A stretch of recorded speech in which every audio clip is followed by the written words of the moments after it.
KSSPU Mukkam block സമ്മേളനം മണാശ്ശേരിയിൽ നടന്നു. Manassery GUP സ്കൂളിൽ നടന്ന സമ്മേളനം all India BSNL pensioners association secretary K. Damodaran ഉദ്ഘാടനം ചെയ്തു.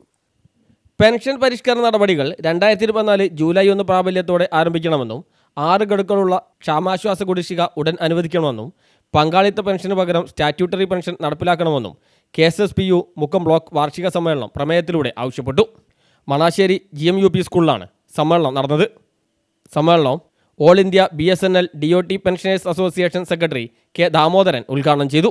Mukkam block committee president K. Abdurahman master അധ്യക്ഷനായി. V. Kunjan master, MP. Assain master, C. Ashokan, VN. Balakrishnan, KP. Babisha, TT. Velayudhan തുടങ്ങിയവർ സംസാരിച്ചു. V. വീരാൻകുട്ടി പ്രവർത്തന റിപ്പോർട്ടും MK. ബാലകൃഷ്ണൻ വരവ് ചെലവ് കണക്കും A. വേലായുധൻ സംഘടനാ റിപ്പോർട്ടും അവതരിപ്പിച്ചു. AM. ജമീല പ്രമേയങ്ങളും അവതരിപ്പിച്ചു. നേരത്തെ മണാശ്ശേരി അങ്ങാടിയിൽ നിന്ന് നിരവധി പേർ പങ്കെടുത്ത പ്രകടനത്തോടെയാണ് സമ്മേളന നഗരിയായ മണാശ്ശേരി ഗവൺമെൻറ് UP സ്കൂൾ അങ്കണത്തിൽ എത്തിച്ചേർന്നത്. CTV പ്രാദേശിക വാർത്ത മുക്കം.